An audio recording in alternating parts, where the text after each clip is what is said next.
আসসালামু আলাইকুম। আরও একটি simple chocolate cake decoration video নিয়ে হাজির হয়ে গেলাম। আশা করছি আপনাদের ভালো লাগবে। তো এই কেকটা আমি একজনকে গিফট করেছিলাম। ছোট্ট একটা কেক, আর একটু বড় দেওয়ার দরকার ছিল। তো ফার্স্টে বোর্ড নিয়ে নিলাম একটা, আর কেকটা হচ্ছে 300 বা 350 গ্রামের মধ্যে। তো চকলেট কেক বেসটা আমি বানিয়ে নিয়েছিলাম অফ ক্যামেরায়। আর এই তো কেকের একটা স্লাইস দিয়ে দিলাম। কেকের স্লাইস করেছিলাম আমি 3টা। তো একটা স্লাইস দিয়ে সুগার সিরাপ, দেন হুইপ ক্রিম দিয়ে দিচ্ছি আমি চকলেট গানাশ। চকলেট গানাশ ছাড়া তো চকলেট কেক খেতে ভালোই লাগে না, গানাশটা দিলে কিন্তু অসম্ভব মজা লাগে। তো তারপর আরেকটা লেয়ার দিয়ে আবারও সুগার সিরাপ দিয়ে দিচ্ছি। তো সুগার সিরাপ না দিলে কিন্তু কেকটা খেতে ভালো লাগে না, মানে সফট থাকে না, কেকটা অনেক ড্রাই হয়ে যায়। সেজন্য কিন্তু সুগার সিরাপটা দিতেই হয় মাস্ট। তো ফ্রিজে যখন আমরা সেট করার জন্য রাখি, ওইটা কিন্তু আরও ড্রাই হতে থাকে। তো সেই জন্য আর কি সুগার সিরাপটা না দিলে কিন্তু খাওয়া যায় না, ভালো লাগে না খেতে, একদম ড্রাই ড্রাই হয়ে যায়।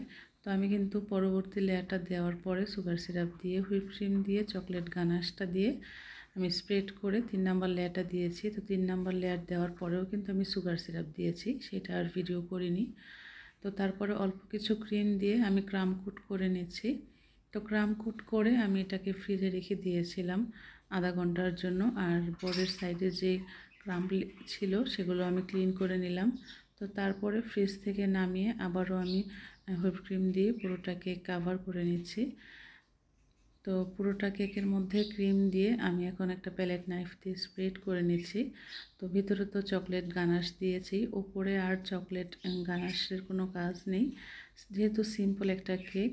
তো নিচে জাস্ট ফিনিশিং দেওয়ার পর একটা বর্ডার দিয়ে দিব, আর ওপরেও একটা বর্ডার দিয়ে মানে ডিজাইন করে দিব ছোট্ট একটা নজেল দিয়ে। তো আমার আজকের এই সিম্পল ডেকোরেশন ভিডিওটি যদি আপনাদের কাছে ভালো লাগে, please like, comment and share করে দেবেন। যারা আমার এই ভিডিওটি আমার ফেসবুক পেজ থেকে দেখছেন, এখন আমার পেজটিকে ফলো করেননি, প্লিজ আমার পেজটিকে ফলো করে রাখবেন, লাইক, কমেন্ট অ্যান্ড শেয়ার করে আমার পাশেই থাকবেন। আর যারা আমার এই ভিডিওটি আমার ইউটিউব চ্যানেল থেকে দেখছেন, এখন আমার চ্যানেলটিকে সাবস্ক্রাইব করেননি, প্লিজ আমার চ্যানেলটিকে সাবস্ক্রাইব করে লাইক, কমেন্ট অ্যান্ড শেয়ার করে পাশেই থাকবেন। তো এই তো প্যালেট নাইফ দিয়ে ফার্স্টে আমি কিছুটা ফিনিশিং করে একটা স্ক্রেবার দিয়েও ফিনিশিং করে ফাইনাল ফিনিশিংটা কিন্তু প্যালেট নাইফ দিয়ে করে ফেললাম। তো তারপরে একটা নজেল দিয়ে আমি নিচের বর্ডারটা করে নিচ্ছি। নজেলের নাম্বারটা আমার মনে নেই। তো একই নজেল দিয়ে আমি ওপরেও এই ডিজাইনটাই করে দিচ্ছি। আর ওই দিন আমার আরও 2-3টা কেক বানানোর ছিল, মানে বানিয়েছিলাম। তো সেই জন্য তাড়াহুড়ো করে কোনো রকম একটা সিম্পল ডিজাইন করে দিয়েছি।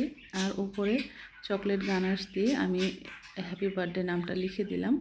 আর উপরে কিছু সুগার বল দিয়ে দিচ্ছি। সুগার বল না দিলে তো কেকের ফাইনাল ফিনিশিংটাই হয় না, আমার কাছে ভালোই লাগে না। তো কিছু বুলেট সুগার বল দিচ্ছি, আর কিছু সিলভার যে রাউন্ড শেপের সুগার বলগুলো, ওগুলো দিয়ে দিচ্ছি। একদম সিম্পলের মধ্যেও কিন্তু গর্জিয়াস লাগছে আমার কাছে, বাট আপনাদের কাছে কেমন লাগছে অবশ্যই জানাবেন। তো আজকের ভিডিওটি এ পর্যন্তই। সবাই ভালো থাকবেন, সুস্থ থাকবেন, আমাদের জন্য দোয়া করবেন। আসসালামু আলাইকুম, আল্লাহ হাফিজ।